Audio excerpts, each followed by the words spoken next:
So this is pretty much where we left off. Some of you, I saw Sean, you had really jumped ahead on this and did a way more elaborate version than what I had even created in my original design.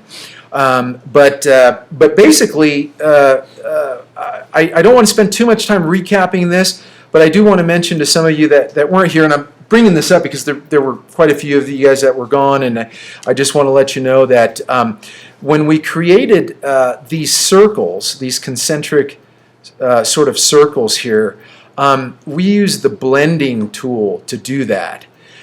It wasn't that we just created a circle and copied it and made it smaller by hand, which of course we could have done, right? We could have kind of made it smaller by eye, following the sketch underneath. But that's not what we did. We actually used blending tools to create the largest circle and then the smallest circle, and then blended the circles in between so that they were completely and perfectly equidistant from each other, equally spaced apart, basically. So that's probably the only really elaborate thing that we did technique-wise here. The rest of it is, pretty much using shapes and just drawing using the pen tool. So what I thought we'd do next is going to start drawing the way these engines on the side on the ship are rendered. Okay. One of the important things to note is that we do have a center point that we're working from in this lesson. And you can see I have this outside circle selected, and you'll see the center point is located right here in the center of really all of these circles. If I click on any one of these, actually those were outlined, so they're not going to have a center point. But if I click on a circle that was drawn, you'll see that center point exists in exactly the same spot. And really, all of our artwork is sort of referencing this centralized spot in order to create a design that is,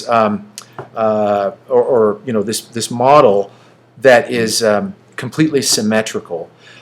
So that being said, it's important to have your smart guides showing. And again, as we found out, Robin reminded me, thankfully, on Thursday, to ensure your smart guides are present, you can hover over any path, and you can see if, as I do that, you'll see this small green word path coming up as I roll over. If I come up to an intersection, if I hover over a point where two lines meet, this changes to intersect. If you have that showing, then indeed you do have smart guides active. And to turn on the smart guides, if you don't have them, or I can just show you how to toggle those, you go to View, and under View you'll see Smart Guides. And indeed there's a check there, so they are on. Command U is the keyboard shortcut. All right, so I'm going to hit Command 0 here I did notice I don't have, I thought I fired up mouse pose A. Let's see here. It's not happy. There it goes. All right. Okay. All right, so in order to fit this drawing in the window, I'm going to hit Command 0 so I can navigate to a different part of my illustration. And then using the Command Shift key, or Command Spacebar key, sorry, I'm going to draw a marquee to sort of zoom into this area because I want to start on the base of this engine here. And quite frankly, this was a pretty straightforward process. All I did was use the pen tool to create that. And for those of you that may not know this or may not remember this, Illustrator remembers the last artwork style that you were using if you select something. So right now, you can see that even though I don't have the pen tool up at all, I'm on the selection tool, you'll see that my line or my settings for any drawing that I do are going to be a stroke of blue and a fill of none. And the reason for that is earlier when I was clicking on these circles up here, I had clicked on one of these lines. And as soon as I did that, these panels were filled with the attributes of that object. So it's nice to know that, because now I can be clicking away from it, moving around my document, and those settings are still preserved. And so when I get ready to draw, I will I will have the same style of what I was working with before. Oh, one more thing for those of you that weren't here, the rest of you should still have this setting already plugged into Illustrator. But for those of you that weren't here, one of the things that we did, because we're scaling our objects, we're scaling things bigger and smaller and repeating them, as you scale, the stroke weights are going to scale too. So if I take a 1-point stroke, and the default is to have the stroke scale when you scale something. If I take a 1-point stroke and scale it to 50%, the stroke on it is going to become half a point, right? Well, we don't want that to happen here, because all of the line work, we want it to be the same. We want it to be 1 point. And so to set that, you simply go to Illustrator, Preferences, and General. Command-K is the keyboard shortcut. And you'll see here we have a Select Strokes and Effects option. And for some of you, it might be selected. At least that's the default in Illustrator. So what you want to do now is deselect that. An important note, of course, is that you'll probably want to turn this back on after we're done with this project, because most of the time you do want to scale your strokes and effects with your objects, right? If you make something twice the size, you usually want it to look exactly like it did at the smaller size. But obviously, when something blows up, if it was 2 points, it's going to go to 4 points if it's doubled in size. That's usually what you want. But anyway, keep that in mind. If after we're done with this project, you might want to turn that back on, or else it might surprise you a few days down the road when you go to scale the objects in Illustrator. So again, I like to start at endpoints or corner points whenever possible, whenever I'm using the pen tool, meaning I'm not going to start my line here in the middle of what could be a perfectly straight stroke. You can see that here. So I'm going to start in this corner and make sure I'm on my drawing panel, layer, and I'm going to start drawing this curved shape here. And all of you should have a pretty good feel for how you would do that. I'm just going to click and drag a handle outward, and then click again, and continue dragging this handle outward so that it really matches that curve that I have here in the original drawing. Okay? Now, the question is, well, how do I get this tight curve to come back? I'm going to zoom in a little bit. And for those of you feeling really comfortable with the pen tool, you'll know that you can do that by simply holding down the Option key, which converts this to the anchor point cursor. Then we can drag this handle around by itself without affecting the handle on the other side. And notice I've just dragged it slightly above the anchor point itself. And I did that so that now the curve is going to want to go this direction when I drop my next line. And in order to do that, I'm going to simply click out here on the line, not too close, not too far, and I'm going to drag this out just a little bit to give me a handle here. Now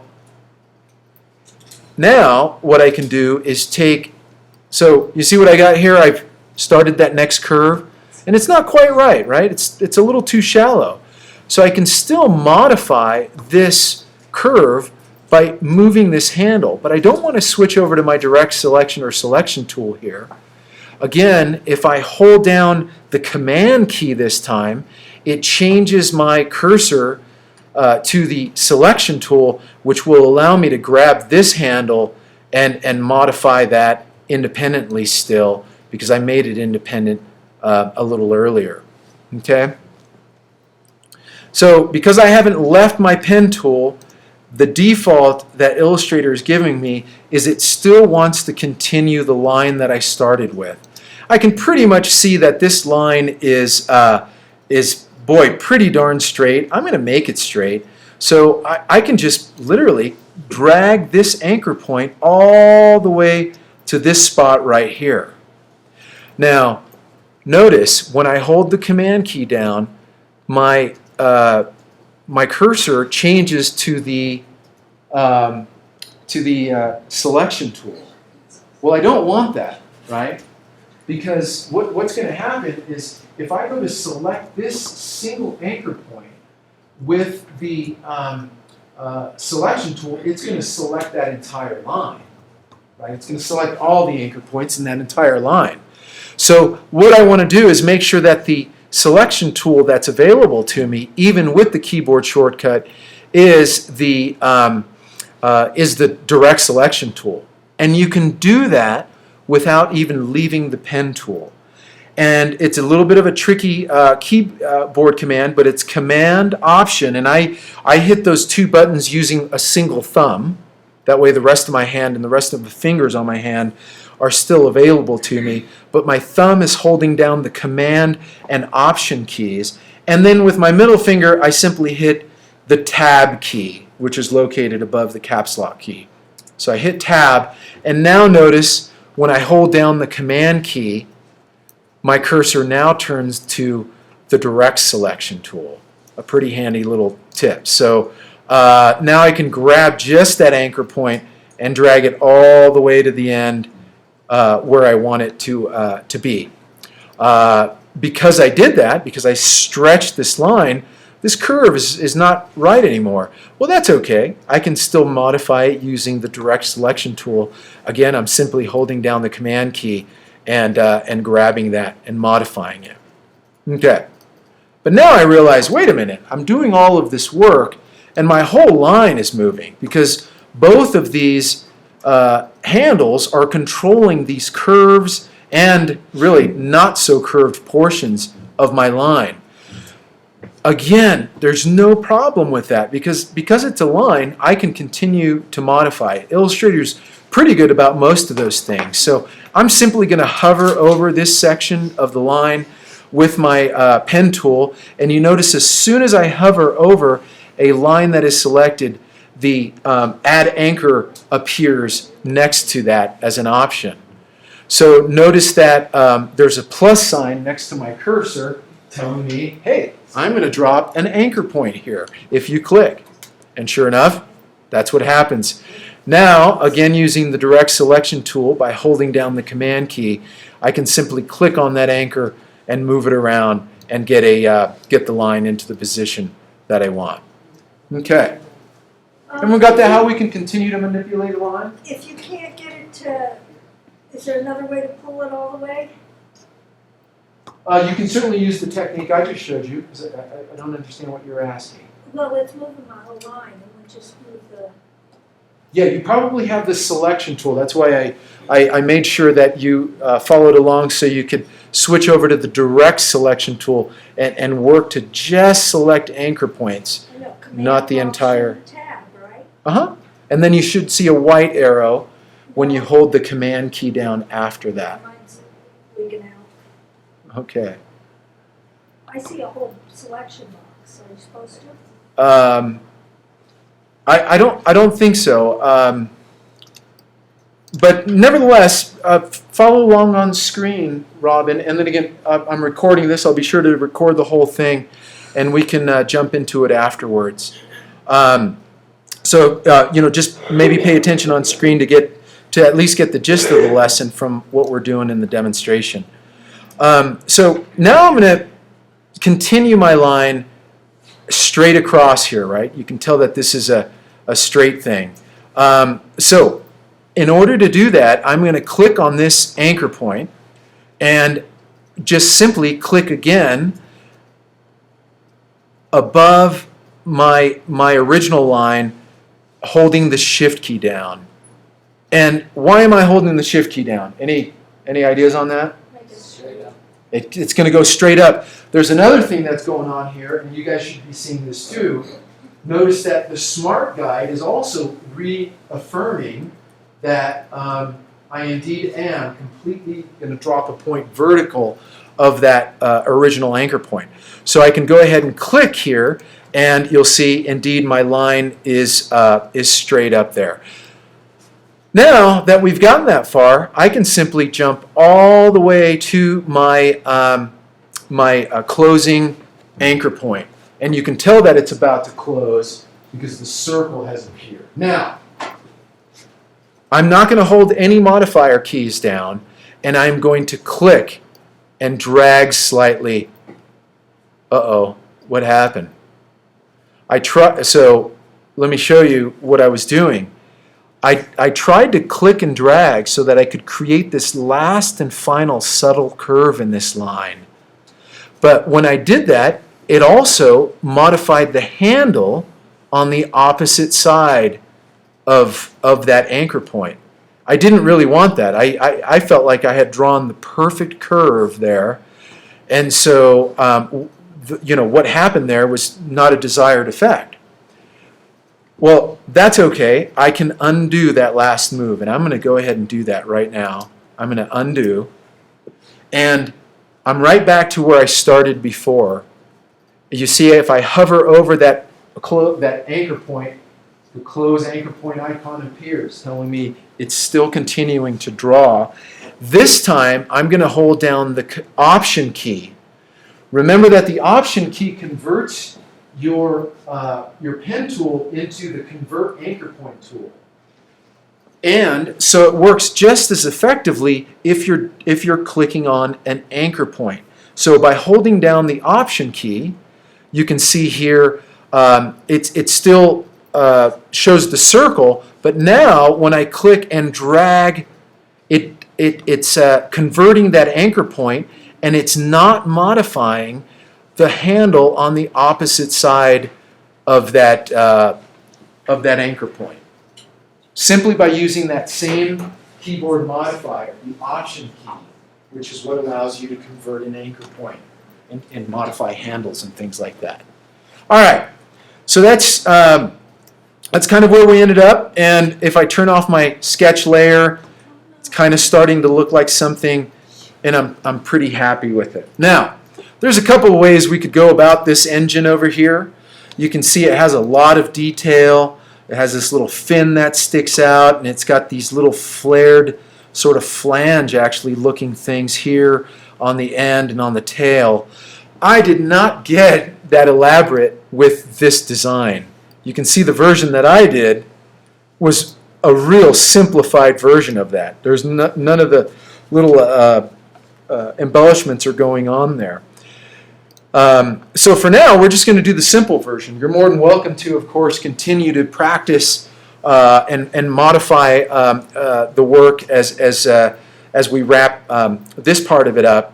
But for now, I'm going to show you the technique that I use to quickly create this engine. So I literally started with the rectangle tool. Now, I'm hovering the rectangle tool near the front of the engine, and I'm making sure that my Smart Guide is referencing these points, because I want them to align. I want this engine to butt right up against and on top of that same line. So that's a good visual reference for me, and that's what the Smart Guides make real easy. So now that I've got my reference point, I'm going to click and draw a rectangle outward to the left till it's about the same width as my sketch and also the same length as the engine is on the drawing. So you can see this is kind of what I've ended up with here. Pretty straightforward stuff, simple rectangle. Now, using the effects panel, one of the effects, I added a rounded corner to this rectangle. So to do that, I simply make sure that my rectangle is selected, number one. Indeed, it is selected. And then the next thing I do is click on the effect drop-down menu from the menu bar. And then go down to stylize. And we've worked with some of these. I know some of you guys have used the drop shadow effects. But there's a nice feature, and I think we've covered this before, called rounded corners here. And so I'm going to go to the rounded corners option and hit the preview button to where it suddenly starts showing me on screen how much the corners are going to be rounded on my illustration. And I think at 0.375 inches, this top looks pretty good. I could go a little more, maybe make it 0.4 and maybe even 0.5. Maybe that was the right one. Yeah, it's nice and really tapered now. So I've got that one all set up, and I'm just concerning myself with this top one now, because this bottom one I'm going to use the technique we used earlier in this project to sort of create this elongated curve. But I'm happy with 0.5 inches, so I'm going to click on OK. And now I have this sort of really long pillbox shape object here. And I'm going to continue to modify this. I'm going to click on that rectangle that's been modified, and I'm going to go to Object from the drop-down menu and click on Expand Appearance. And that's going to change it from having the effect that rounded the corners to it actually being a shape with rounded corners. And I can confirm that by hitting Command Y and going into outline mode, and I indeed see that my artwork has rounded corners. The shape itself does. I'll hit Command Y to bring back preview mode, and now that I've done that, I can sort of create the bottom portion of this by simply dragging my direct selection tool, be sure it's the direct selection tool, across both of these anchor points here. I didn't grab I'm going to zoom in just so you can see that. I didn't grab this anchor point. I'm also going to turn off my bounding box so you can really see it. But now you'll see this anchor point is not selected, but these two are, and you can tell because these are filled. Okay? So now that I've done that, with those two anchor points still selected, I'm going to make sure I'm on my direct selection tool. And I'm going to click on either one of them, and because they're both selected, they're both going to move simultaneously. I'm going to click and then hold the Shift key down after my click and drag upwards until I'm happy with the curve on this side of the engine. And that's basically it. If you look at my original sketch, the only thing I added were 2 additional lines here, just to add a little bit of design element to them. And I simply did that with, this was the easiest part, right? I just did that with a pen tool. I clicked up here near the top, made sure it said path, so I'm right on my path. And then clicked down at the bottom, holding the Shift key until it says path. And then now I have one side of my of that decorative line, and I'm going to take this and reflect it over to the other side. That's one way to do it. The other way, of course, is I can simply click on it holding the selection tool, and after clicking I can hit the Option and Shift modifier keys. Again, Option makes a duplicate, Shift keeps my movement straight, and I can move it over to the other side, and then I can, of course, zoom in and position it and tweak it exactly how I want. If I turn off my sketch layer, I'll see that it's pretty good. If I zoom into the top, I see there's a little overlap on this side, but not on this side.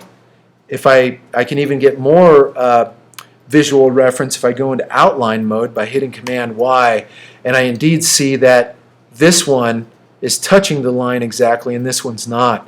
That's okay. I can simply click and drag this over so that it's right on top of that line.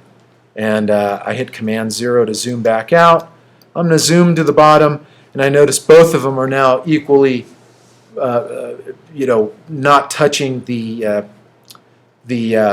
engine in the same spot. And if I wanted to get that granular with this, which is a good idea, to get as clean of a design as possible. Using the direct selection tool, I've switched over here to the direct selection tool. I can click on this one anchor point and then hold the shift key down and click on the second anchor point and then drag them down holding the shift key until they touch the line of that engine. Okay?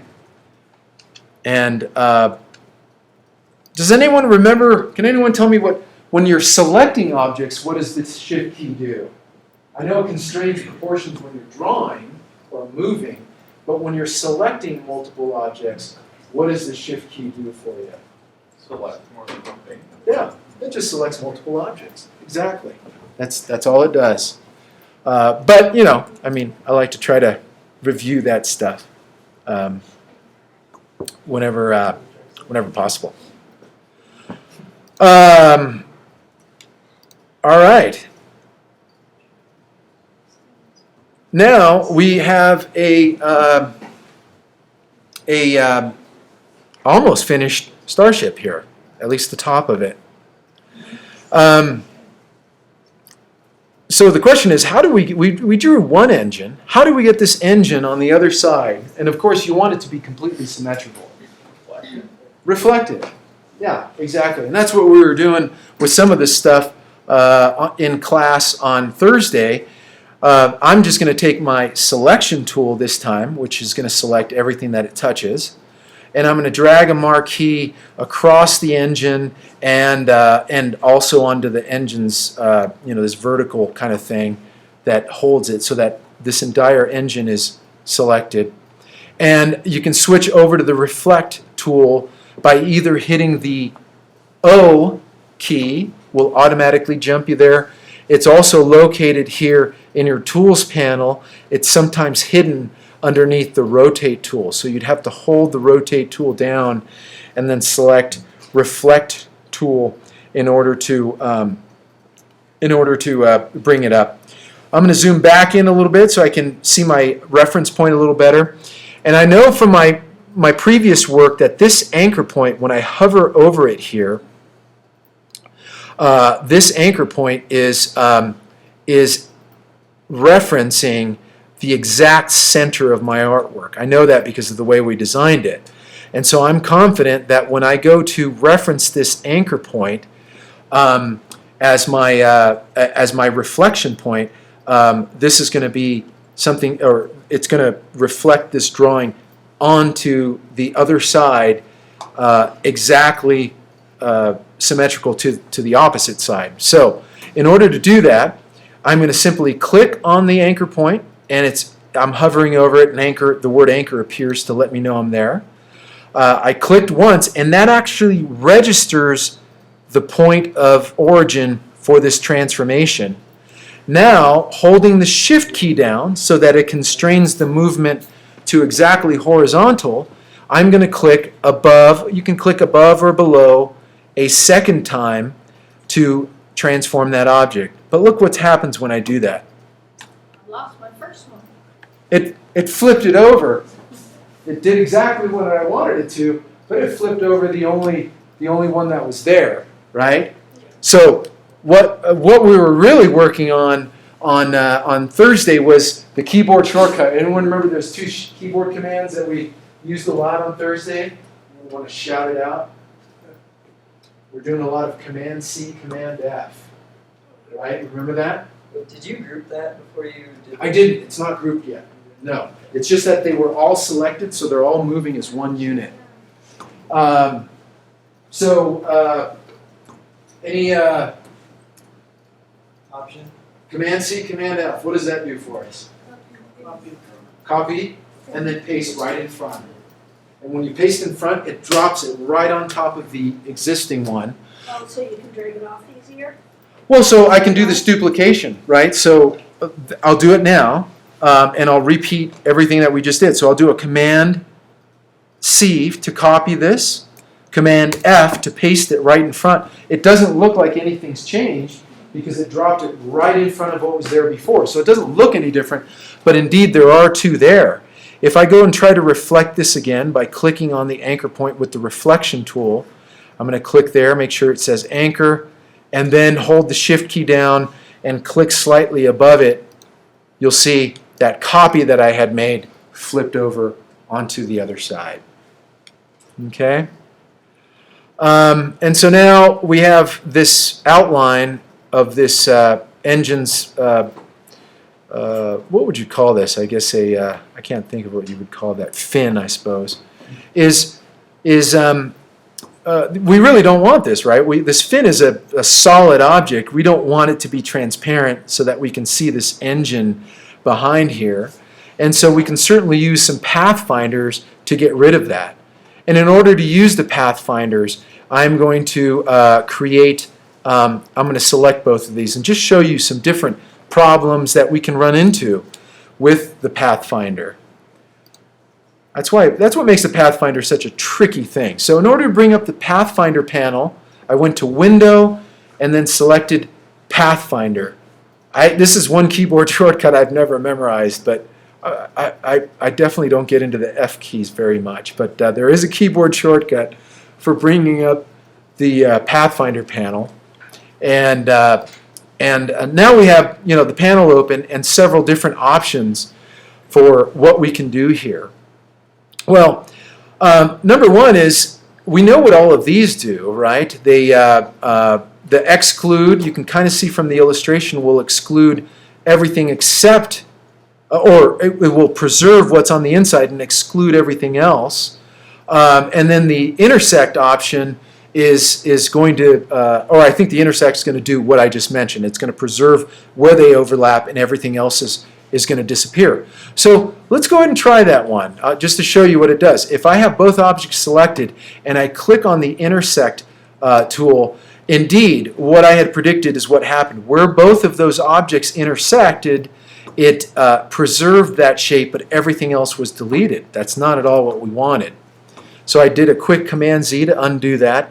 Now I'm going to try the exclude pathfinder and see if it preserves the larger shape and this fin, but deletes the inside of where they overlap. And what happens there? It didn't visually do anything. It actually ended up behaving more like a divide pathfinder. I know that because if I hold down my direct selection tool to pull up my group selection tool, we don't use that very often, but notice I have my group selection tool here selected in my tools panel. For those of you that want to take a quick glance up here, I can use that, and I'll click away from my object, and I'll click back into here, and I'll see that it didn't quite do what I wanted it to either with these. It's created this sort of knockout here. It actually did end up doing what I wanted it to right in that, but you have to dig through to get there. So there's some funky overlaps that are going on in here. So obviously you can see that the Pathfinder tools, or at least the shape modes, may not always be the desired results or produce the desired results visually, but they may still produce what you want within the artwork. So what I can do is start locking some of these things I don't want to delete. I can click on this the body here and lock it by hitting Command 2, or better yet, I haven't shown you guys this one. Watch this. I'm going to hit Command 3.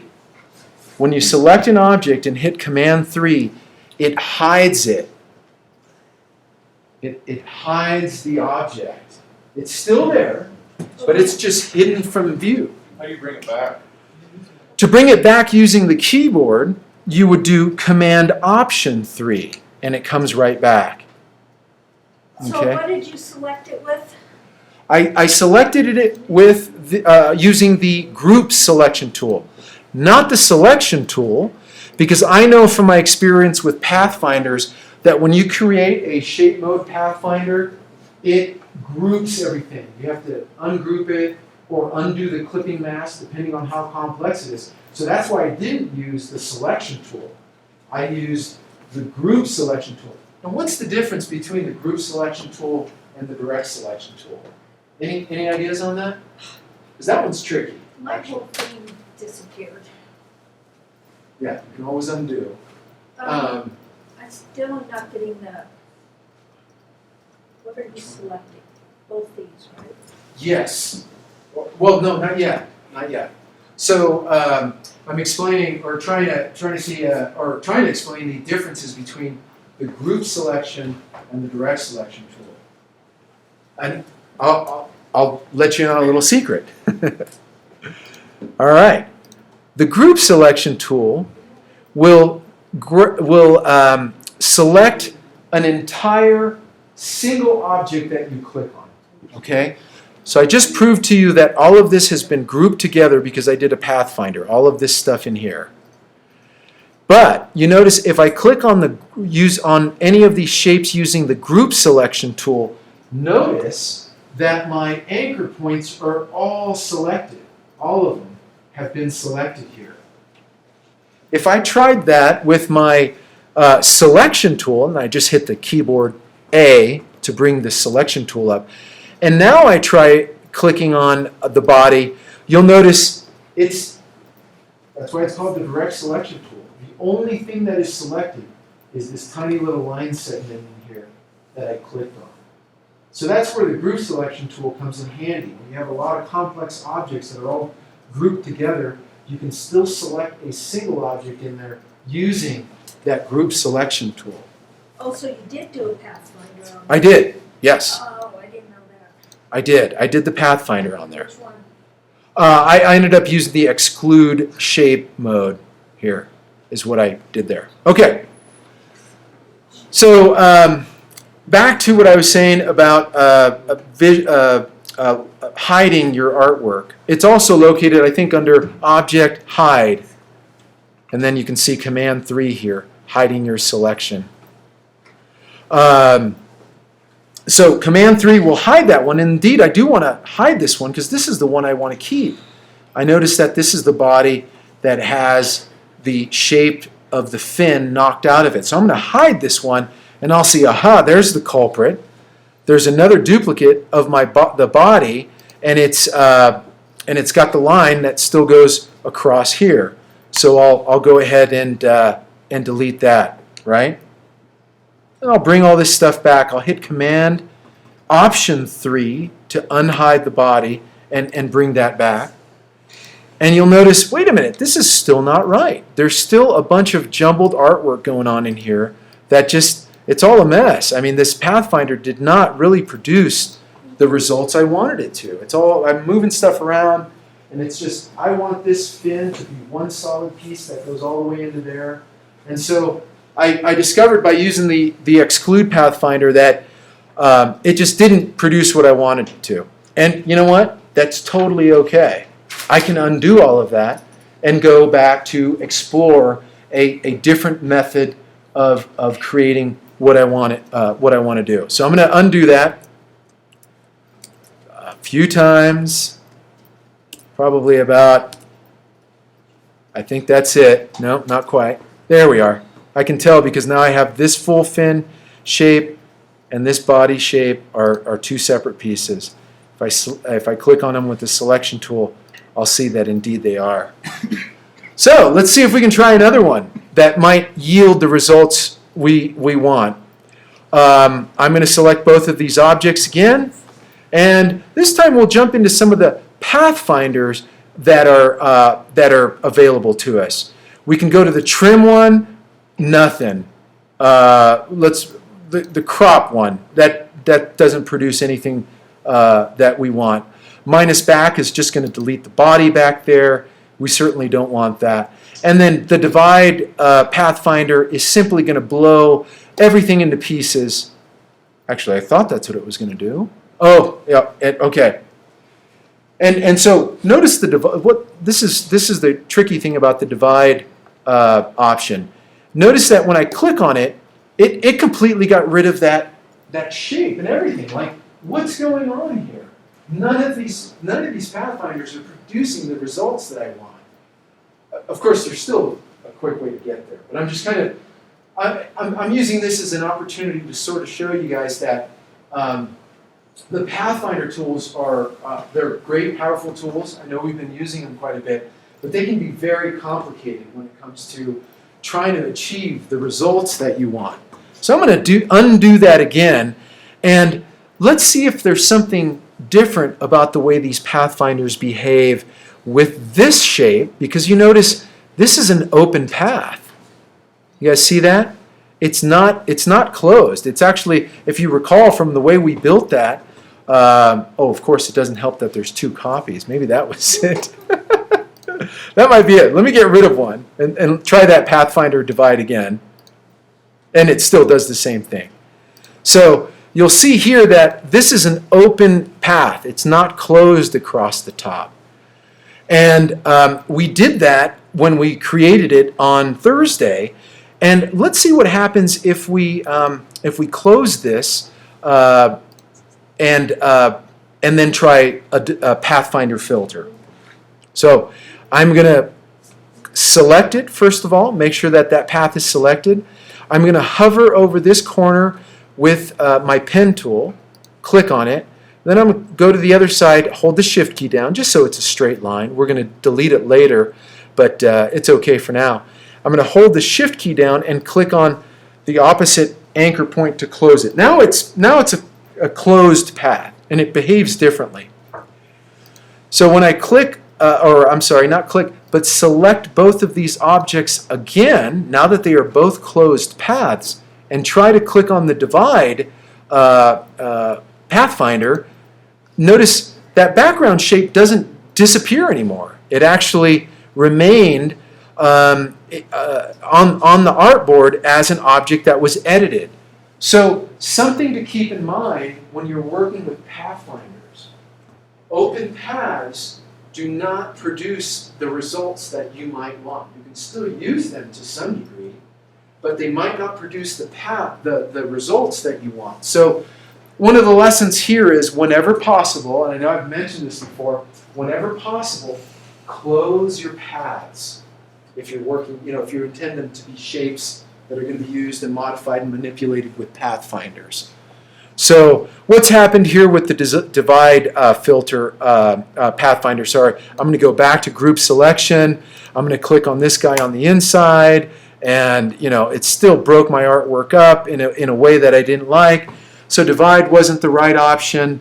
Let's see if we can try another one of these now that we've created this closed path. We can go back to the trim pathfinder. Click on that. It still doesn't want to do anything. It's still not the ideal way to go to create our desired results. This time I created a compound path when I chose this outline option. And so the pathfinder just isn't cutting it for us, which is what we're discovering. And that's okay. I just wanted to demonstrate that while we could certainly get to a stage where the pathfinder is working for us, it's not going to do what we want it to unless we manipulate the objects further. All right. Now that I've thoroughly confused you, I'm going to show you a technique that I would use to knock a piece. I want to knock this fin out of this body, right, so that my shape ends up having a notch in it that follows the fin's contour through there.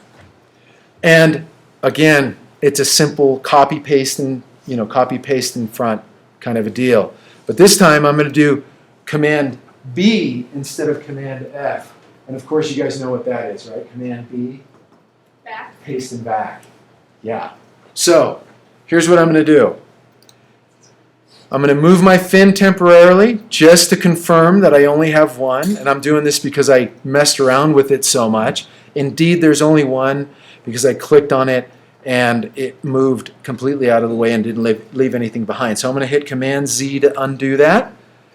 And now I'm going to hit Command C to copy and Command B to paste in back. So now it's actually pasted this path, this fin, another copy right behind the original one. While that is selected, I am going to hold the Shift key down and select the body of the ship, and now I have both of those objects selected. Now I can confidently use the pathfinder filter called minus front.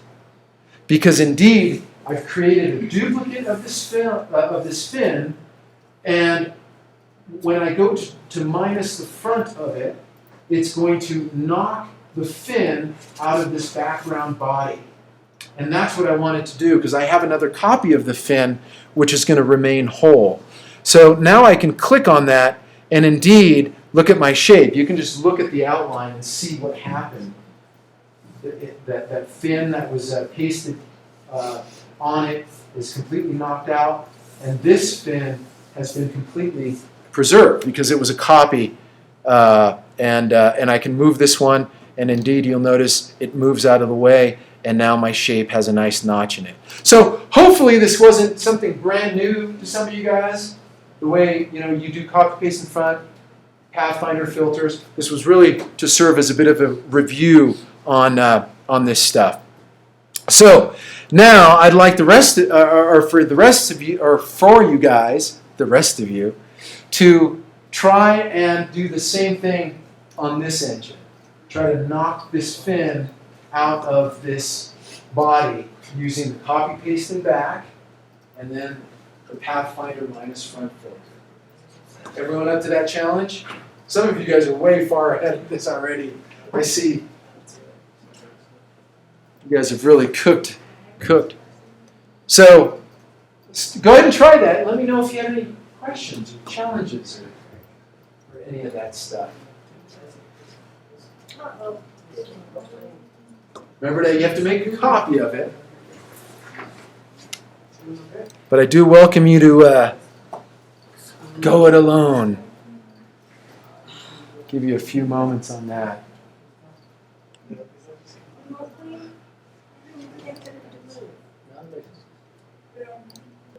There we go. I'm going to click on the body of my starship holding the shift key down so that both of those objects are selected, and I'm going to click on the minus front shape mode. Bam. How many of you guys ended up with that? So what happens is, and this is an important thing to know, this is the lesson that I want you guys to come away with here. Whenever you perform a Pathfinder, the objects that were involved in the Pathfinder process, all of those objects, bless you, Christian, all of the objects that were involved in the Pathfinder process, all of them, move up to the front. Remember how they're virtual layers in Illustrator? Everything has a layer order, right? The way you draw it is the layer order that all of that stuff is stacked on. So what happened was this, you guys remember that this was my original engine? Because I flipped it and then I was like, oh, it was a duplicate. This was my original engine. And then I flipped over and made this one as the second engine, right? So but then my body was farther back in the layer order because I created that on Thursday. But what happened was when I created the Pathfinder with these guys, both those shapes moved up to the front.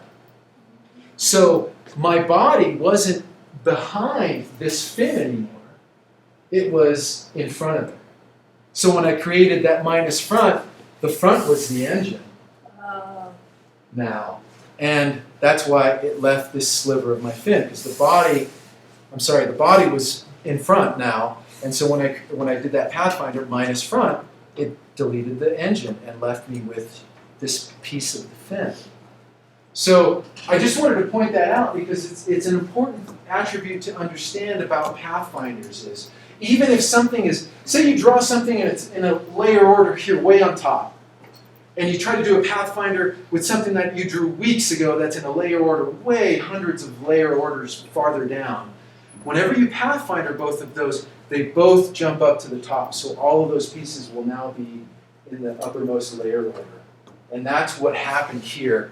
And that's what I kind of wanted to demonstrate, but have you guys experience it so you would know what had actually transpired there. So I'm going to undo that a couple of times because I actually don't want my copy to be there just yet. All right, good.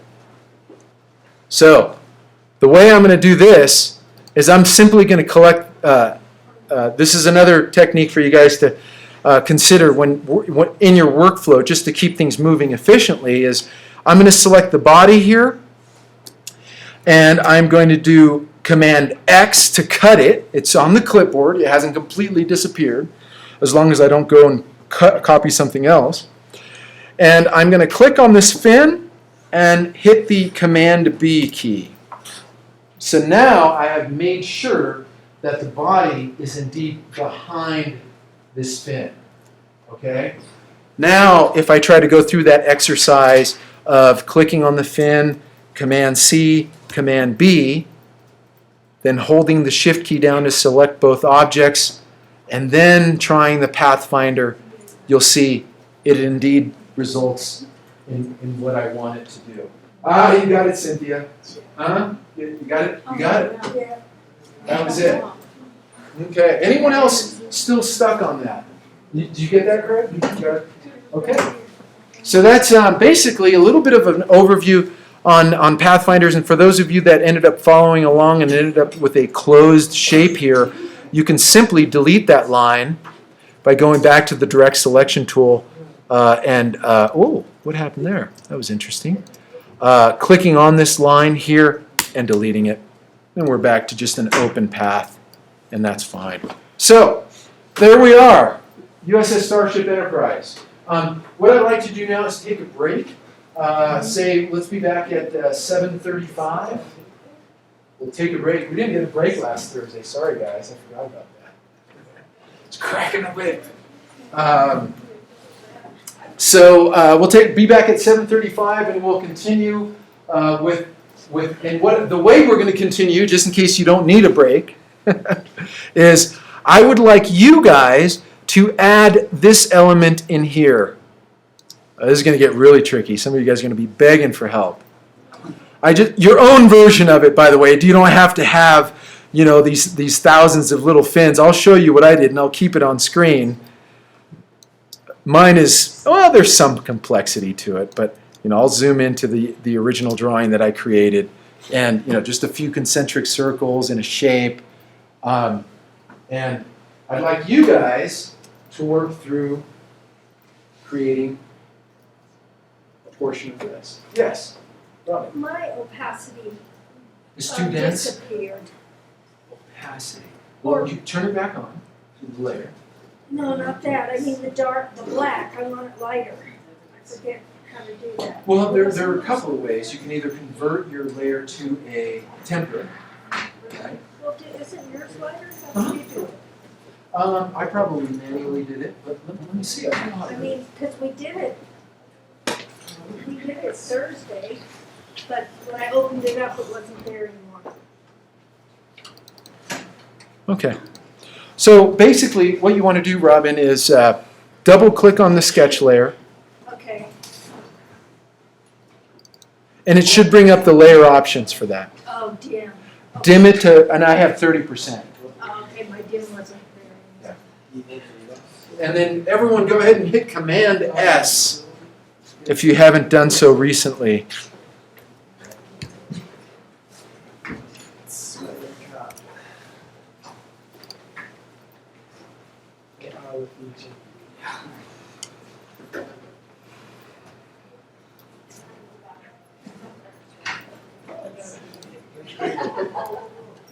How'd it go?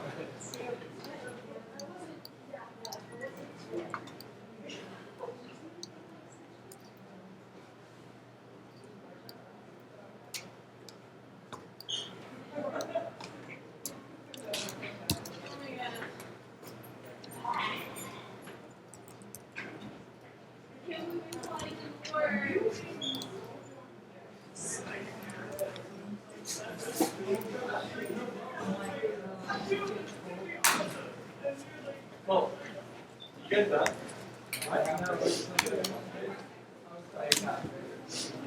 How you doing, Brianna?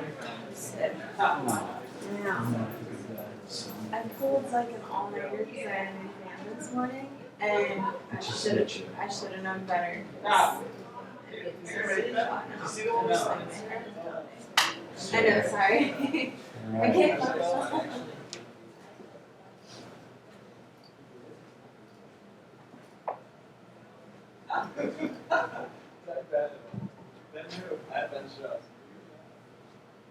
Seriously, dude, the guy thought we were like complimenting him. How are we complimenting his illustration? He doesn't get it. No question.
How you guys doing over here? Cranking? You still working on the ship? Oh, yeah, you got it.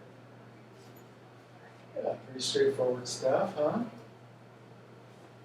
It's like Sean has a smiley face going on over here.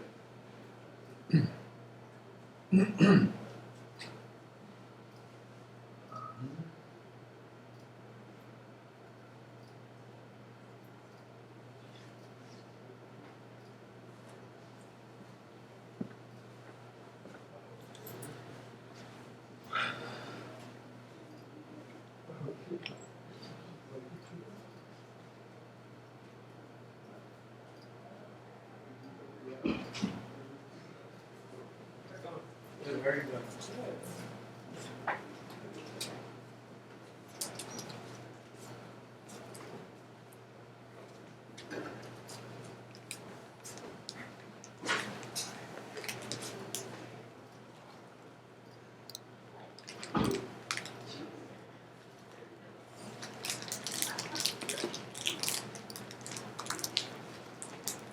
Are we gonna turn this one in? No, No, it is not. just practice. Yeah, this is all just more practice using the pen tool and some of the transform stuff. How did you do these, because I didn't do a very good job, did you do these with circles Mm-hmm. and then pull them out? Yep, just pulled one single link.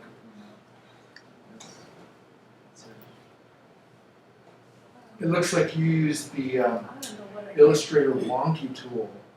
Wonky tool. I don't know how you got that. I don't either. I'm gonna delete it and hopefully you can, oh, I have. Oh, I You can have to quickly you should be able to quickly recreate this in less than 2 minutes. Okay, so you probably came Yep, right To to the that center center. point. Option shift, option and shift. yes. Which one am I going to? Whichever one. Okay. And then deselect it. Oh, that's not this. Ah! You drew another circle. You remember the keyboard shortcut for deselecting everything? Command Z, No, that's undo. Command Shift A. That's a tricky one to remember. Command Shift A, okay.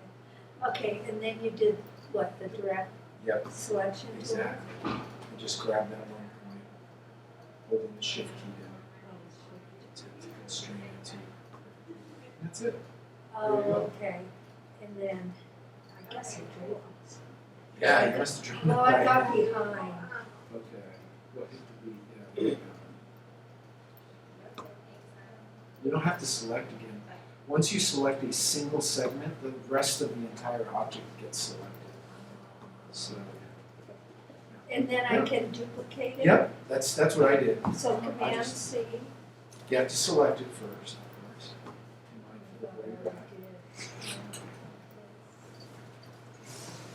Command C, Command F. Command F, and then just drag it.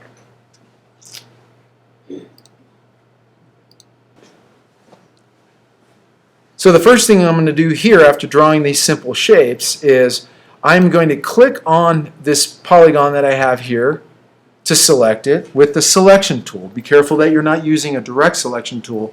You want to select the whole object. And I'll do a Command C, and I will now click on any one of these circles. I'll start from the outermost ring first, and I'll do a Command F to paste right in front of it. So when I did the Command F, because it pasted this rectangular or this polygon shape, it's now selected. I want to select this outer circle again. I'll do that by holding the Shift key down so that both of those objects are selected. Now we just did this right on the Pathfinder stuff where we were trying to cut the fin out of the body on the lower half of this design. But now that I have both of those objects selected, I can hit the minus front Pathfinder, and indeed you'll see that this line that was here disappeared, and it's now following the contour that was left by that polygon shape. I'll repeat that technique, but guess what? This time I'm going to be a little smarter about it. And I'm not really being smarter. But what was the last what was the last copy command that I did? What object did I copy? You guys remember just a couple clicks ago? Rectangle? Yeah, that polygon. It's still on the clipboard. A copy of it still exists on the clipboard. So even though I've pasted it, there's still a copy that exists on the clipboard. So I can continue to click on additional circles and then do Command F to paste in front, and there's that polygon again. I simply hold the Shift key down and click on the circle that I just had selected, do a minus front on that, and that line disappears. I'll click on the next circle and do a Command F to paste in front. Do you have them both selected? I can't see. I do now that I've clicked on it. They're both selected now, but I had to hold the Shift key down to select the circle again. So Command, And I'll do a minus front, and boom, that one is gone now. Can And you copy that with the large circle selected too? I did the Pathfinder, yes, with both the polygon and the larger circle selected. They both have to be selected for those Pathfinders to work, right? The Pathfinders only work with two objects. But you made a copy of both of them? No, Just the just the polygon. Okay. Yeah, just the polygon. And the polygon is the only thing that is on my clipboard right now. And it's going to stay there no matter how many times I paste it, paste in front, paste in back, it doesn't matter. It's going to stay on my clipboard in the exact position that it was when I copied it, which is right here. So that was basically how I got rid of, at least using this polygon portion, got rid of the circles that it was overlapping. Okay? I can do the same thing now with this large circle that I have that I've drawn to create sort of this circular portion of this design. I'll do exactly the same technique to get rid of this outer ring that overlaps it. And why am I only worrying about the outer one?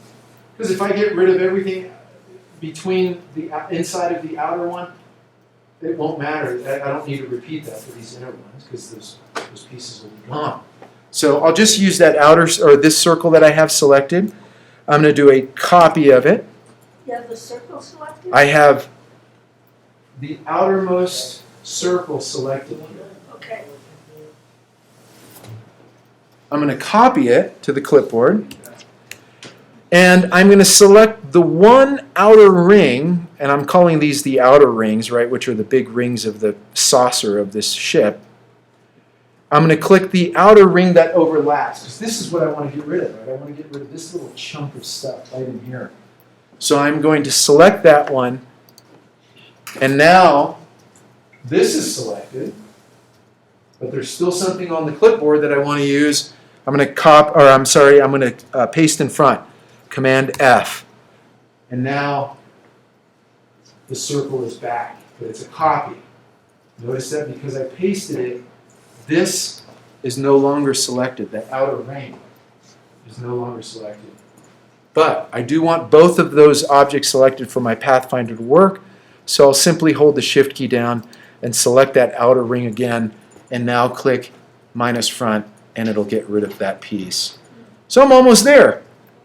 Now I can change this back to an open path by simply deleting this line that goes across. So I've switched over to my direct selection tool. I'll click on the line and delete that. Oh, there were 2 copies. I must have done an extra copy. So I'll have, oh no, I see. One of them was the polygon, and the other one was this this outer ring that I guess had sort of been carved into it. So I'll just get rid of that, and that's okay. There's another one left from the outer ring from that, and another one. I can just get rid of all of those until they're all open paths. I have this line that was left over, and of course I can just simply click on that anchor point with the direct selection tool, hold the Shift key up, and drag it to where it intersects on this outer ring. And now if I turn off my sketch, you can see I have this series of objects overlapping those rings that were on the saucer. That's all. Just again repeating what we had done before, but it's always good to keep practicing this stuff to continue to master these Pathfinder techniques. Okay. So now we're going to move forward at impulse power. Maybe warp factor 2. Man, I'm such a geek. No one else knows Star Trek, huh? Everyone's like, what the hell is he talking about? Sorry. I know you guys know Star Trek. I'm just kidding.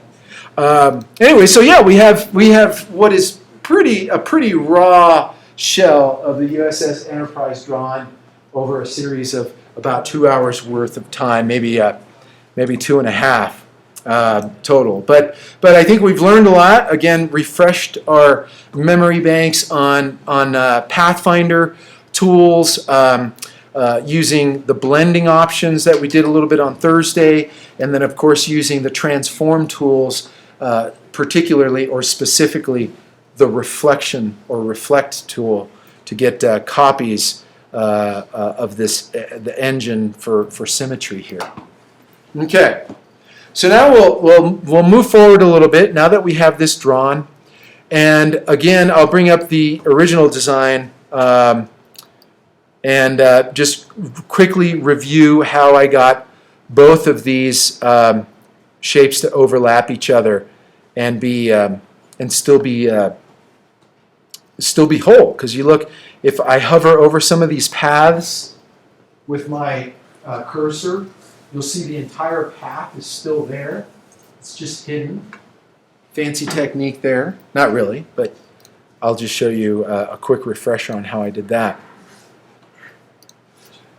So now what I'd like you guys to do is take your Enterprise drawing, and we're going to create a duplicate of it onto another artboard of the same size. And the easiest way to do that is, of course, to click on the artboard tool in the toolbar. Simply click on that, and it puts you into artboard mode, right? And artboards are very similar to shapes in that you can use the Option key to copy them. So I'm going to hold down the Option key, then click on Shift, and slide my artboard over to the left or to the right, either way, whatever's convenient for you based on the view that you have in your screen. And now I have 2 artboards with exactly the same artwork that we created. Why do I do this? This is the way I like to work. I don't like to destroy the artwork that I create. Clicked on this and So- just dragged it?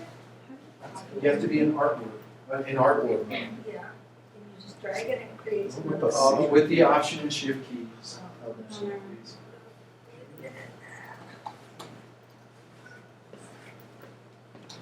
So pretty nifty technique for duplicating the artboard. So this will, what this will do is any artwork that exists on an artboard will be duplicated when you apply this technique.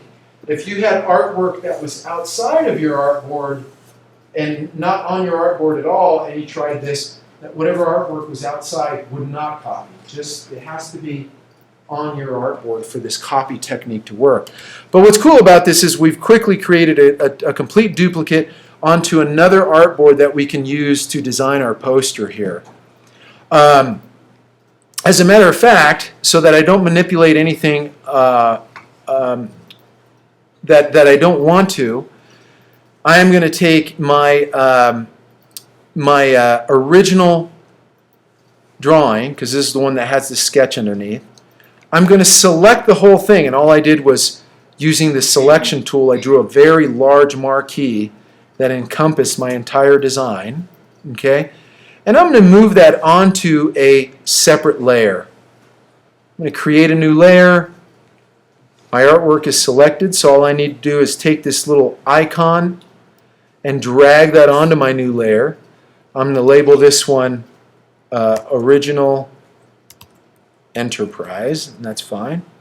Just so I preserve it in its original state. I'm going to move it below my drawing layer. That's okay.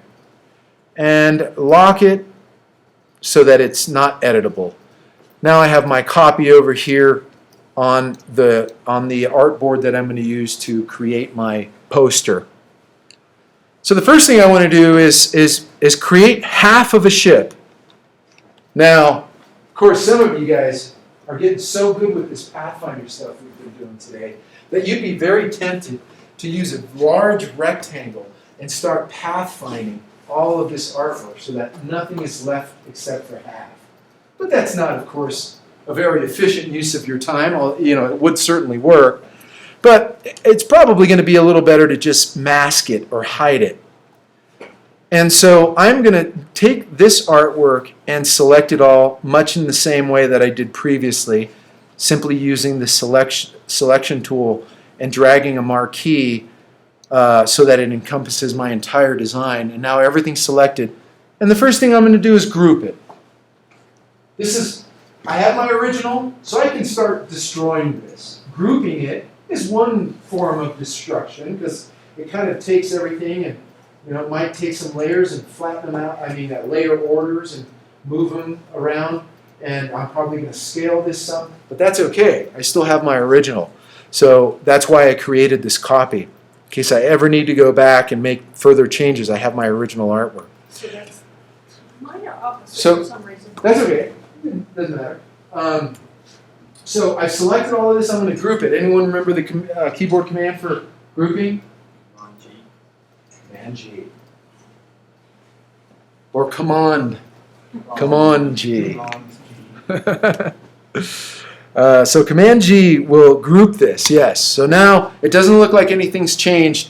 I can confirm the grouping by clicking away and then clicking back on it and trying to drag it, and indeed everything moves as a unit. All right, so I've got it grouped, which is nice. That way I know I don't have any errant pieces trying to do their own dance on the artboard as I make changes. So in order to do this, this clever masking technique, I simply drew a large rectangle that covered up half of my artwork. So I've switched over to the rectangle tool. You can simply hit the M key and it will jump you right over. And notice that I'm hovering over the center, and I know that it's the center because my smart guide is telling me so.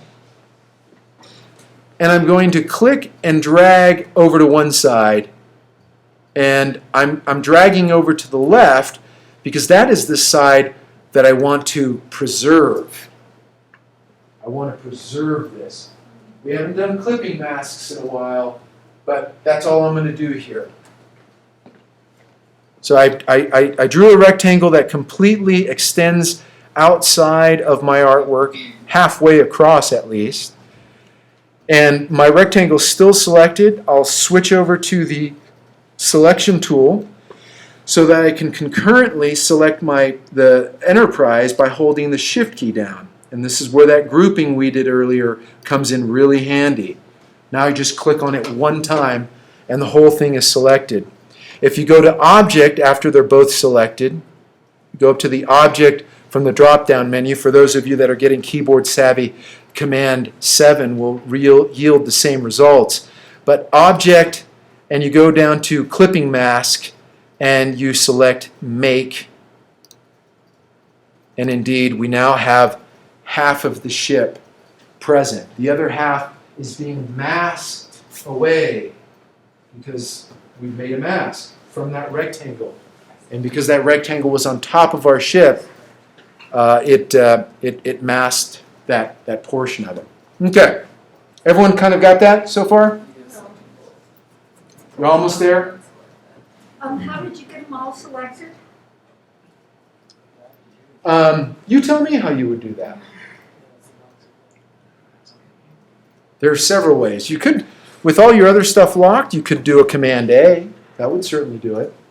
But you'd have to know what was active and what was not active. Certainly a viable solution there. I don't think my rectangle. And so, does everyone have? Robin, we'll jump back on that in a sec. Does everyone have half of a ship? Does anyone not have half of a ship shown? Robin, anyone else? You guys back there? You good? Okay. Where was that? Clipping mask is under Object, the Object drop down. Command 7 is the keyboard command. Okay. Now I've done a shortcut for you guys. We're not going to sit here and draw the Falcon. The Falcon is actually a more complex drawing. As I mentioned on Thursday, we'd probably spend 3 class sessions just doing this at this pace. So I've saved us the trouble, or you guys the trouble, and there's a copy in the in that images folder. If you go back to the AAD share drive, it should be there. Gosh, I hope it is. Is it legit? Sorry, I haven't put it in there yet, have I? let me move it in there. All right, you'll see it momentarily. 1.1 megabytes. Wow, that's a lot of vector. All right, sorry about that. The file is named falcon-drawing.ai, and it's in the AAD 1031 folder for the date that we started this demonstration. If you double-click on that, I still don't see it. it's not. It sometimes, Oh, no, it just popped yeah, up. sometimes it takes a while to show up over the server. It's just kind of Okay, goofy that way. where's You that? got it, Alexis. Everyone, you guys got It's it? in AAD share images 1031. Okay, so you guys can open that file up. Falcon drawing. And yeah, falcondrawing.ai is the file. And we're going to do some of the same stuff with this. I'm going to select it all using the selection tool and drawing a marquee around the artwork. I'm going to copy it from that file and go back over to my working artwork file, which in this case I think all of you guys probably have the same name. It's called Enterprise Dash and then your name. And I'm going to create a new layer for the Falcon. So I have this old one called Drawing, which I'm going to change the name of, but I'm going to create a new layer and call this one Falcon. Falcon, I guess is another way we could say that. And I'm going to paste my artwork, Command V, paste it into the Falcon layer. Notice I changed my pronunciation halfway through this. And group it while it's selected. That way I don't need to select it later. Whenever you paste a bunch of objects, they all come in selected. Might as well group them now by hitting a quick Command G, and I have that step out of the way. Now I can just scale this up and eyeball it to where it's approximately the same size as the other ship here. And I'm holding the Shift key down. This is a very important step in the scaling process. The Shift key Mine preserves. came in with a white background. Yours looks clear. It might have a white background, sure, because the artboard is white. But it should be clear artwork. I would hope so. That's where he wants to put it. Yeah, approximately, because we're going to cut this one in half too, How come mine- using the same technique. Did you just do Command C for copy Falcon? Mm-hmm. And Yeah. Command paste? And Command V for paste. Not Command paste, but Command V. Yeah. Anyone else getting a... Did you select it? Or, Well, in order to copy it, well, absolutely. Anyone else not getting a white deal? okay, that's Command. Oh, little details like this will really slow you down. Falcon-drawing.ai was the one we were supposed to be using. Am I This is a right? GIF file. No. Yeah, close that out. You don't even need it. Okay, now go back to the share drive.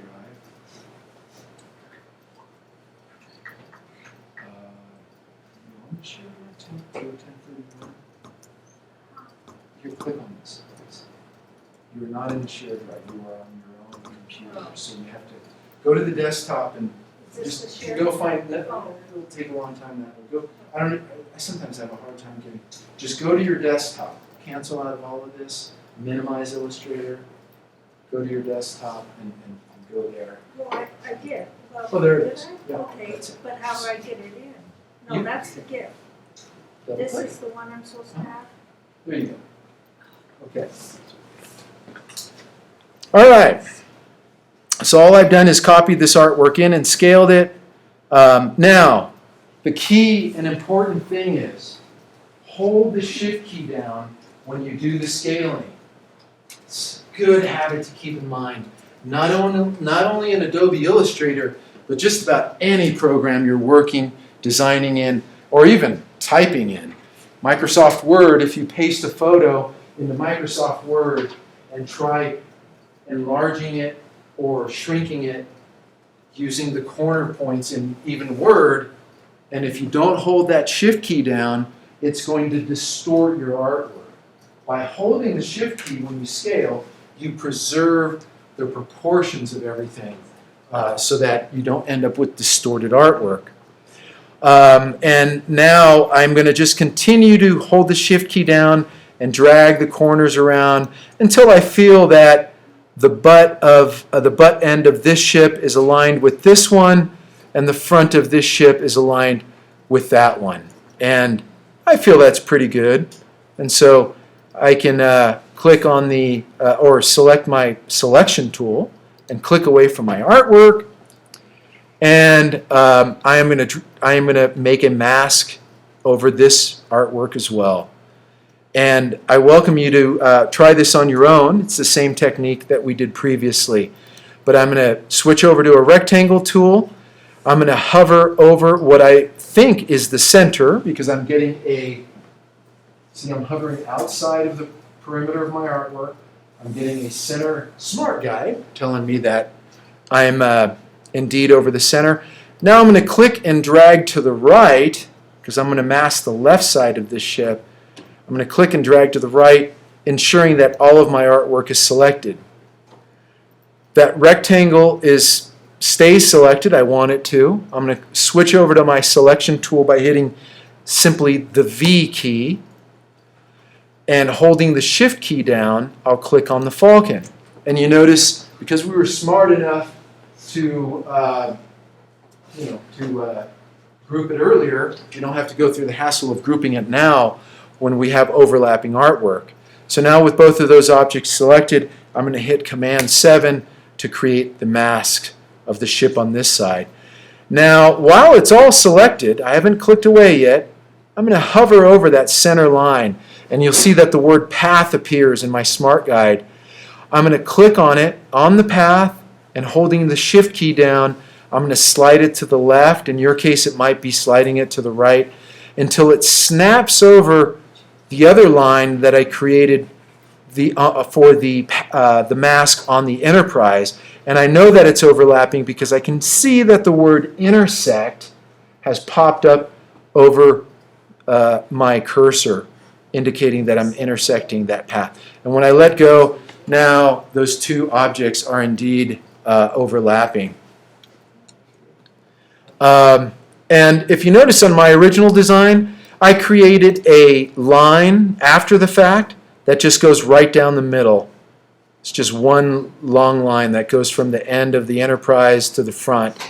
And I did that so I don't have this kind of awkward open line work that ended up here because of this mask that we created. You know, it's kind of strange the way, you know, this is all happening in here. And so I'm going to just draw a line and use my Enterprise as the reference for that. So I'll just, with my pen tool now, I'll simply click at the top where it intersects with my mask and the outer ring of that ship.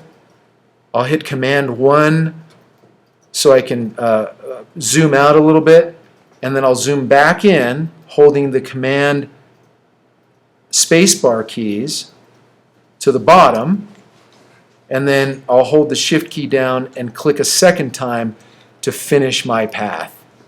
That's all I did there. It's just a simple line. You could also use the line segment tool to do that, but you know, anyway, we ended up with something that's getting to be pretty close. Well, it's actually pretty spot on to what this composition was over here, where, you know, we have these two shapes or these two objects designs sort of overlapping each other. Okay, so everyone should kind of be at this stage now. I'm going to go ahead and reduce the size of all of these objects a little bit by, again, using the selection tool with the marquee to drag across both of these objects. And I'm going to then, my bounding box should be up. If yours isn't, if you don't have a bounding box to quickly allow you to scale these, then you can hit Command-Shift-B as in Bravo to bring the bounding box up. Now I can click on any one of the corners, and holding the Shift key down, I can scale this artwork, both of them selected. I can scale them simultaneously. If I also modify this with the Option key after the fact, I've already started scaling. I had the Shift key down to constrain proportions, but I can still add the Option modifier, and look at that. Illustrator's nice enough to do all of this scaling from the center out of my artwork. And I kind of like working that way sometimes. So I'm going to scale this too. I don't know what that was, but somewhere around that size to give me room for text and the header and stuff. So is everyone kind of at this stage now with the artwork butted up against each other? Kind of cool stuff going on. We're ready to jump into typography for about 20 minutes. I couldn't get my line to go. You can use the line segment tool if it makes it easier for that too. When I scale it, I can't get it to, should I group it all? It should already be grouped. Yeah. The whole object? Oh, you mean both of the objects, both of the different compound paths? No, they shouldn't be grouped. I don't think we grouped them, but you can select them both by dragging a large marquee with your selection tool, and then they'll both be selected for sure. So this is where we're at. You notice my design is still far off from what my final product is, and that's okay. I can continue to work in white and pink and then add the color at the end. That's certainly a viable solution for this. So in order to do that, I'm going to start with a new layer called text. I'm going to create a new layer, change the name to text, and I do not like working with yellow layers because they're hard to see on white, and they'll be really hard to see for you guys on screen.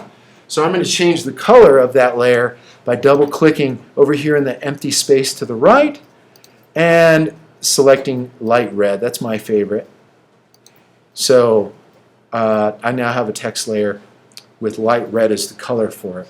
All right. So the first thing, I tend to start from the, you know, as I guess we all do, we tend to start from the top down in design. So I'm going to start with the headline, which I forgot what it was. What was it? Enterprise versus Falcon, I think. Of course, I tried to do this in a font that we would all have on our computers. Hopefully you all have Arial Black. I think you should, because I do here. So it should be loaded, the entire Arial family should be loaded onto your computers. And so we can start by simply creating line type for this headline, because that's all it is. It's a single line. We don't need to create text boxes for it because it's just a single line. So using line type is totally fine.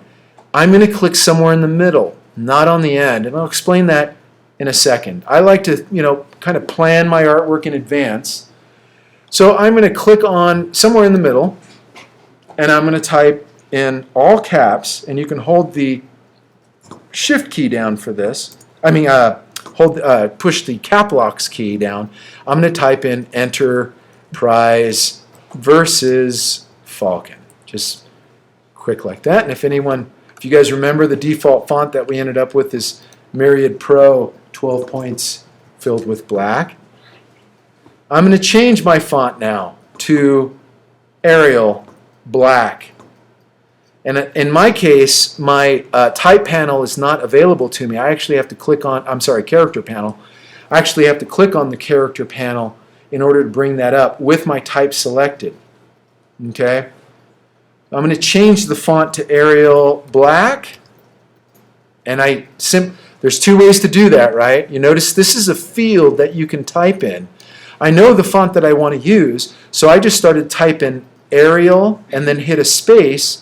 And then instantly, Adobe Illustrator brought up the only font that has a space after the word Arial, and that's Arial black.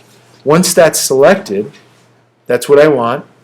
I'm going to change this to, say, 60 points down here. I don't know if that's right yet. That looks good to me. So why am I working this way? Why am I working with my anchor point here? Now my text is running off of my poster. That's okay. I did that because I want to work with my type from the center, and I'll quickly switch over to a center aligned paragraph by clicking on the Align Center button here in my control panel. So I'll click on that, and now you see things are looking. So if I change the text now, which I am, I'm going to make this the lighter version of Arial. The verses is going to be a lighter version of Arial. When I go to do this, it's going to remain, the outside of the text on either side is going to expand and contract from the center of my design. And that's why I like to, as much as possible, especially when working with headlines, I like to work with my center alignment on my text as opposed to left align. Because if you change your font size or whatever, then you got to move everything around again to get it into the right position. Working from the center out is really convenient for headlines. All right, so now that I've got my text, I'm just going to take my type tool. You notice, sleight of hand there. Sorry I didn't mention it, but I've switched over to my type tool here in the Tools panel, and I've simply selected the VS from on that line type. And I'm going to change this character now over to just plain old Arial. And there it is, Arial. So cool. I've got that. And this was a little big, which I didn't want it to be. So I'm going to shrink it down, and I'm not going to specify a point size. I'm just going to eyeball this one, give myself generous margins here, just to show you that it's okay to do this. You can be precise with font sizes, but I'm just going to scale this down. My bounding box is showing up. I'm going to grab one of the corners and holding the Shift key to constrain proportion and the Option key modifier so that my changes happen from the center out. I'm just going to size this down a little bit and give myself generous margins on the left and right. Okay? That's really all I've done here. I mean, nothing fancy. This is probably kind of rudimentary for some of you in terms of working with type. But the next thing I want to do is get into the dashed lines. Some kind of fun stuff going on. And dotted lines, I should say. Dotted lines. How many of you guys like dotted lines in design? Anyone? Yeah? Okay. They're all right. I guess you can only like them if it's appropriate to the design. Yeah. But gosh, I have to admit I'm a little partial to dotted lines. I tend to use them in my designs a lot. And so I'll show you the technique that I use for creating dotted lines. And what's nice about, I shouldn't say I don't even know where I learned this technique. Gosh, maybe it's the only way to do it. But anyway, I like using the simple pen tool along with the stroke panel to create dotted lines. And so what I want to do is create a dotted line that goes all the way across, sort of a banner. I don't think I did that in the original design, but I will here. But you see I have these two lines that go all the way across to sort of separate the headline from the subtext. But we'll do that as a dotted line just to demonstrate what we have going on here. So now I've switched over to my pen tool. I hover over the left edge of my page to where the word page appears in my Smart Guide indicator so that I know I'm right on that edge. And I'll click once with the pen tool, holding the Shift key. I'll hover over the right side to where it says intersect, and indeed that's what I want. And now I've created a line, and this line should be, it's going to be black filled, actually, because my text was black filled, and that was the last thing that I did. And so you want to be sure that your stroke is filled, not your fill. So I can quickly switch that by holding the Shift key down and hitting the X key at the same time. And what that does is it toggles the position of the color on these indicators. It just switches them over. All right. Oh, I didn't have my line selected when I did that. Sorry. I unselected my line and then did that. And so now my fill is still back on here. I'm going to do that again. Now I have my line selected. I'm going to hit Shift and X. And now my stroke is indeed 1 point, and it's filled with a uniform black line. Okay. How do you create dotted lines? Pretty fancy stuff. Dash lines? Actually, what I've done here is I've created dotted lines, perfect circles. You see that? These are perfect circles. If I go into outline mode, you'll see it's just a path, just a line, a dashed line like any other line. But I'll show you how my technique for creating dotted lines, which can be pretty fun as a design element. So I've zoomed in quite a bit so I can really see what's going on. I'll hit Command equals a couple of times to get in there closer. And I'll select that line. Now I've selected it, and I see over here I have a weight of 1 point and a cap that is butted. It's a butted cap. I want to switch the cap over to round first of all. That's what's going to make my my dash segments rounded, which is obviously what we want for dotted lines. Then I'm going to convert my path to a dashed line by simply clicking on the dashed line button. And you notice, because I had selected something previously, here's the secret. The dash should be 0 in length. So basically, the dash has absolutely no length to it at all. But because it's rounded, here, Illustrator creates 2 rounded ends to that dash, which is a perfect circle when they come together. And then the gap can be anything you want. It depends how much space you want between your dots. I mean, this can be 12, and then you'd end up with dots that are very far apart. The gap is 12 points wide. This is 12 points from dot to dot. 3 is what kind of worked here, and so that's why I chose that as at least that's what it was as the default for me. Everyone got that? Creating dashed, using the dashed line option to create a dotted line. Kind of a fun tip for your future design projects if you need to use dashed lines. I'm going to zoom back in here, and I'll show you that no matter how thick my line stroke is, these will remain circular as long as there's a 0-point dash. And so I'm going to increase the weight of my line, and notice those dots just get bigger. They still remain perfect circles.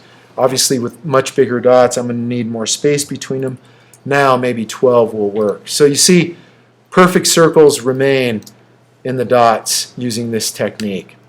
So Just thought I'd share that with you guys as part of this, my technique for creating dotted lines in Illustrator.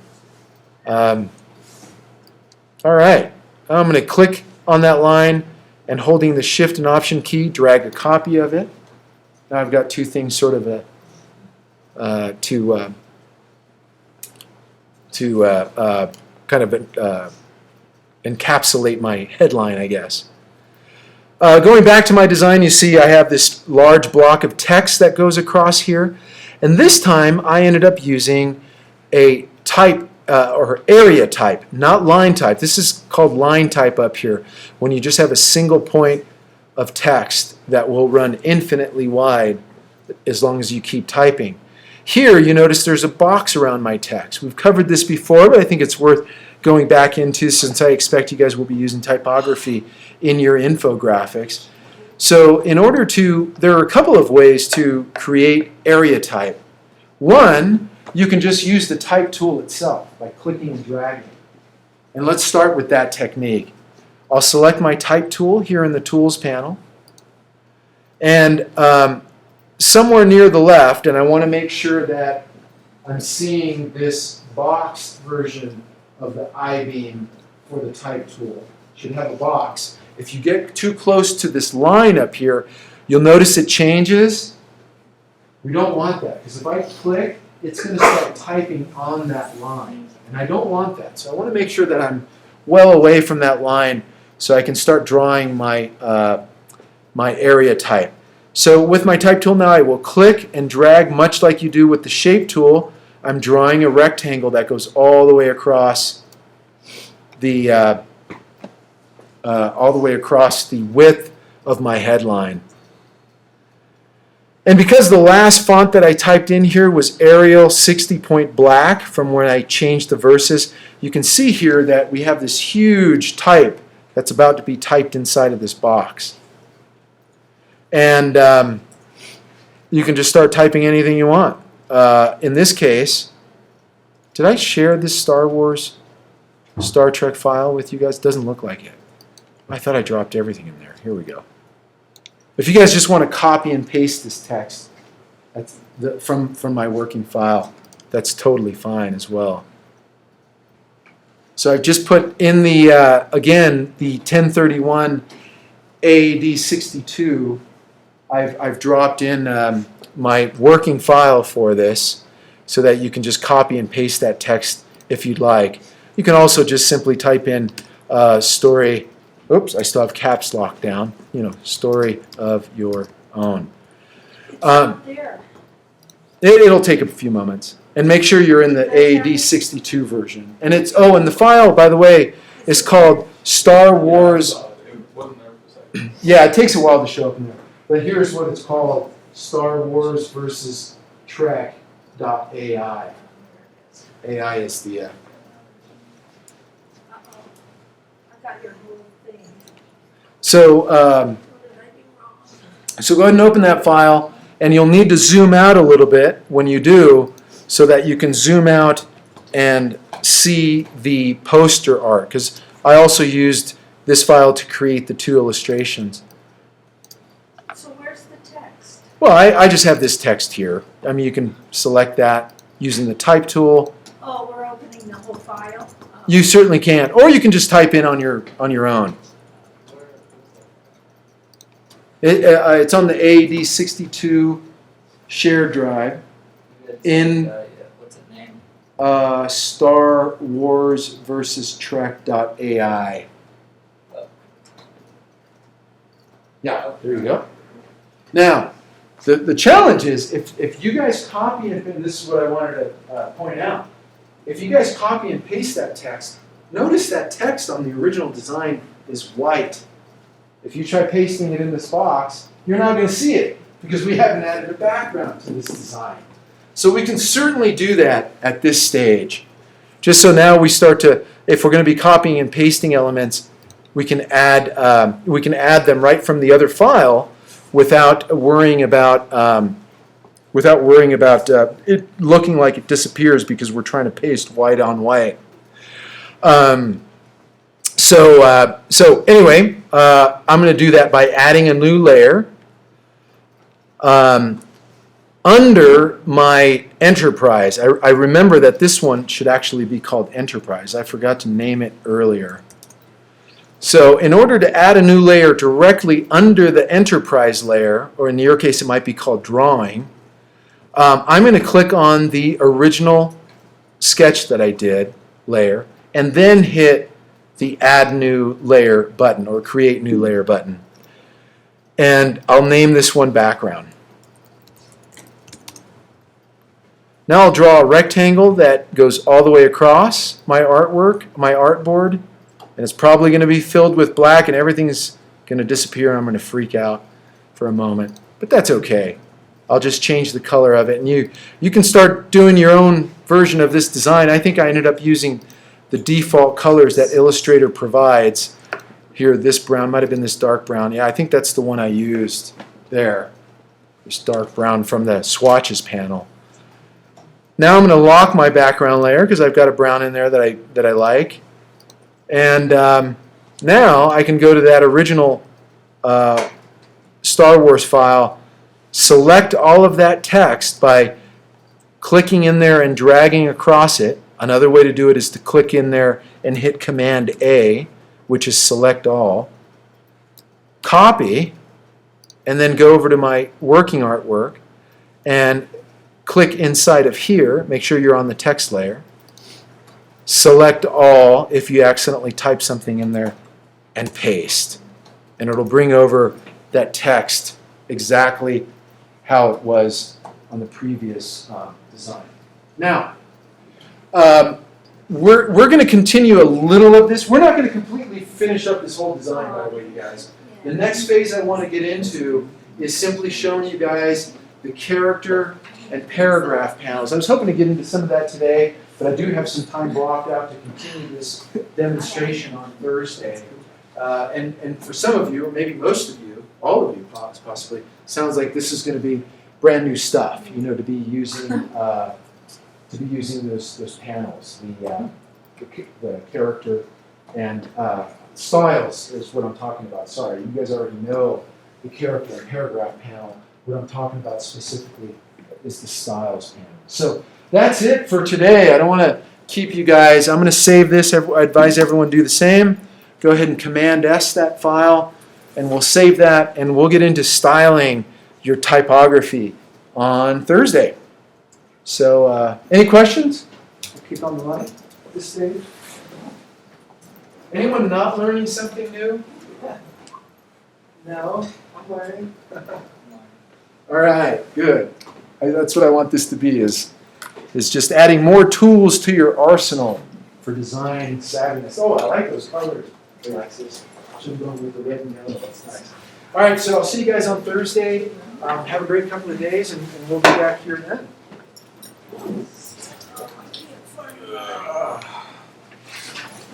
Thank you. Sure. Have a good night.